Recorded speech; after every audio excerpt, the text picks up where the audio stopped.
WBCN Studios. This is The Morning Show.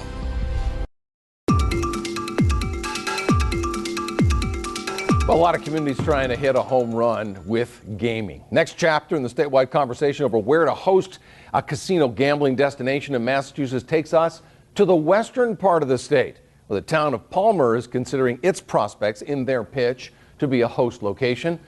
David Gulley is professor of economics at Bentley University. He's here to offer a little bit of perspective. It's all about jobs and money, money, money, Professor.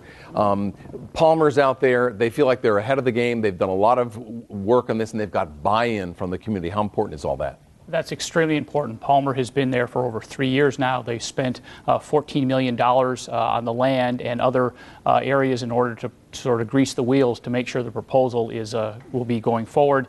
They've been meeting with the town on a fairly regular basis, and of course they had the meeting last night and provided a few more details about what they were going to do, but really they're still playing their cards close to their vest to try to maintain a competitive advantage. Tough to read the tea leaves with the Gaming Commission because they're kind of learning as they go, so connecting the dots is a little early. But what we do know is there are 3 possible destinations. One has to be in the western part of the state, one in the southeast, one in the kind of eastern urban area of Boston.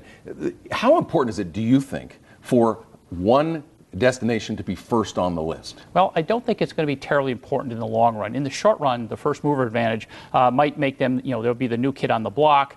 People want to try them out. But then as the other 2 casinos eventually open, those will be the new kids on the block, and people will try them out. And I think that any first advantage will be lost over time. Okay, so this explains why Mohegan Sun has spent $14 million over 3 years, kind of developing a relationship in the area. How do you compare their location to the others that have been kind of talked about out in the West? One at the Westfield Airport, one out in Springfield, which is certainly economically depressed and could use a boost.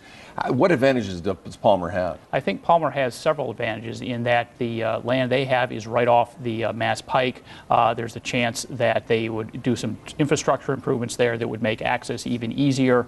But that's the real main advantage is just the location right off the Mass Pike. They're all in the same general area, and so there really isn't a terrible advantage to any of them in this respect. What about the economic, importance? The depression that Springfield's been suffering for a lot of sentiment out there because of the tornado. Does Palmer have a similar urgent need? I mean, the entire western part of the state is economically depressed a little bit, and so really any of those areas could benefit greatly from any of those casinos. Construction and long-term jobs, that could be a big factor. Professor David Gulley, thanks for joining us from Bentley University. Thank you, appreciate it.